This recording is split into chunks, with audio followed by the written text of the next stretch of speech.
పెద్దలు తెలుగుదేశం పార్టీ జాతీయ అధ్యక్షులైనటువంటి చంద్రబాబు నాయుడు గారికి, జనసేన సైన్యాధ్యక్షులైనటువంటి సోదరులు పవన్ కళ్యాణ్ గారికి, నా సహచరులు తెలుగుదేశం పార్టీ రాష్ట్ర అధ్యక్షులైనటువంటి పల్లా శ్రీనివాస్ గారికి, మరియు వేదిక ముందున్నటువంటి సహచర పార్లమెంట్ సభ్యులకి, శాసనసభ్యులకి ప్రతి ఒక్కరికి ముందుగా పేరు పేరున నా నమస్కారాలు నేను తెలియజేస్తున్నాను. ఎన్డీఏ కూటమి అధికారంలోకి వచ్చి 100 రోజులు. ఇందాక సోదరులు పల్లా శ్రీనివాస్ గారు వివరంగా ఈ 100 రోజుల్లో ఏదైతే ప్రజలకి ఎన్నికల సందర్భంలో వాగ్దానం చేశాము కూటమిగా, వాటన్నిటినీ నెరవేర్చినటువంటి సందర్భంలో లేదా చాలా వరకు నెరవేర్చే ప్రయత్నం చేస్తున్నటువంటి సందర్భంలో మనం సాధించినటువంటి పనులు, మనం చేసినటువంటి పనులు విస్తృతంగా మనం ప్రజల్లోకి వెళ్ళి తెలియజేయాలి అని చెప్పి వారు మనకి వివరంగా విషయాలన్నీ కూడా చెప్పడం జరిగింది. అద్భుతమైనటువంటి విజయాన్ని ప్రజలు మనకు అందించారు.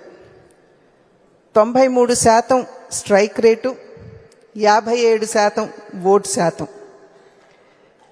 ఇది నిజంగా ప్రజలు మనని అనూహ్యంగా ఆశీర్వదించాలి అని చెప్పి గుర్తించవలసినటువంటి అవసరం చాలా ఉంది.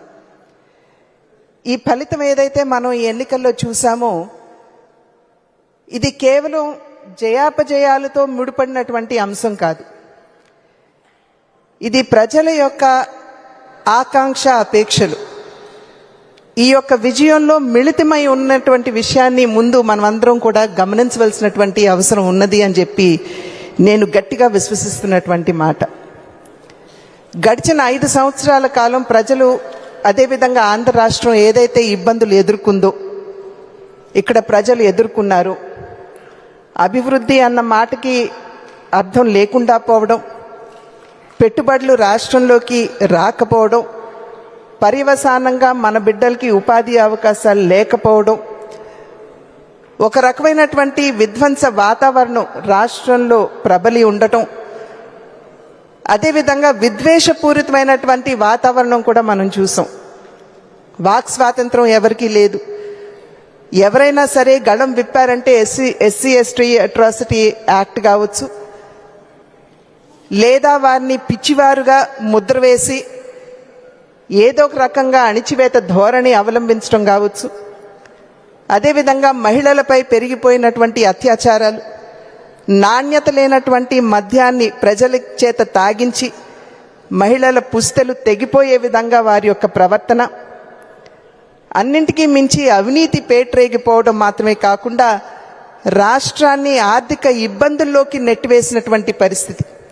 ఇవన్నీ కూడా ప్రజలు అనుభవించి ఉన్నటువంటి సందర్భంలో ఒక మంచి మార్పు రావాలి, ఒక మేలైనటువంటి ప్రభుత్వాన్ని, ఒక పార్టీని అధికారంలోకి తీసుకురావాలి, మంచి సుపరిపాలన ప్రజలకి అందిస్తూ ఒక పక్క సంక్షేమం, మరోవైపు అభివృద్ధి, ఈ రెండింటినీ కూడా సమన్వయం చేసుకుంటూ ముందుకు వెళ్ళేటువంటి ప్రభుత్వాన్ని తీసుకురావాలి అనేటువంటి ఆలోచనతోటి ప్రజలు ఈ ఎన్డీఏ కూటమిని ఆశీర్వదించినటువంటి విషయం మనందరికీ తెలుసు. తెలుగుదేశం పార్టీకి ఉన్నటువంటి పరిపాలన దక్షత కలిగినటువంటి నాయకత్వం చంద్రబాబు నాయుడు గారిలో, అదేవిధంగా ధైర్యంతో ముందుకు వెళ్ళేటువంటి నాయకత్వం జనసేనకి పవన్ కళ్యాణ్ గారి రూపంలో ఉన్నటువంటి సందర్భంలో ఆ పార్టీ, అదేవిధంగా అంకిత భావంతో అవినీతికి తావు లేకుండా నిస్వార్థంగా ప్రజాసేవ చేయగలదు భారతీయ జనతా పార్టీ యొక్క నాయకత్వం, నరేంద్ర మోడీ గారు అనేటువంటి విశ్వాసంతో ప్రజలు ఈ 3 పార్టీలు కూటమిగా ముందుకొచ్చినటువంటి సందర్భంలో అనూహ్యంగా ఆశీర్వదించడం జరిగింది. కనుక ఇవాళ మన యొక్క బాధ్యత ఏదైతే ఇంతకు ముందు గత ప్రభుత్వం ఉన్నదో, రాష్ట్రాన్ని ఇబ్బంది పెట్టినటువంటి తీరు, ప్రజల్ని ఇబ్బంది పెట్టినటువంటి తీరు ఒక ప్రజలకి గుర్తు చేస్తూనే, రెండవ పక్కన మనం ప్రజలకి ఏం చేస్తున్నాము అనేటువంటి విషయాన్ని సమర్థవంతంగా మనం తీసుకువెళ్ళినప్పుడే ప్రజలు మనని ఆశీర్వదిస్తారు అని చెప్పి మనం గమనించవలసినటువంటి విషయంగా భావిస్తున్నాను. ఈ 100 రోజుల కాలంలో మనం చూసాం, ఇంతవరకు కూడా ఆర్థిక వ్యవస్థని ఏ విధంగా గాడిలో పెట్టాలి అనేటువంటి విషయం మీద చంద్రబాబు నాయుడు గారు దృష్టి సారించినటువంటి విషయం.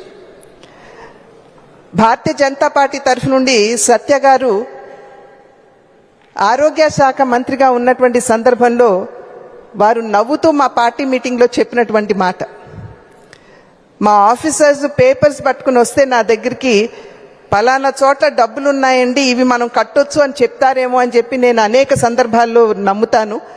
కానీ వారు నా ముందుకొచ్చి కూర్చున్న వెంటనే ఇక్కడ మనం అవుట్ స్టాండింగ్ ఉన్నాం, అక్కడ మనం అప్పులు చేశామని చెప్పి చెప్పడం తప్పించి ఎక్కడా కూడా మనం ఆర్థికంగా పరిపుష్టిగా ఉన్నాం అనేటువంటి విషయం ఎవరి దగ్గర నుండి కూడా మాకు వినపడటం లేదు అనేటువంటి విషయాన్ని వారు అనేక సందర్భాల్లో చెప్పారు.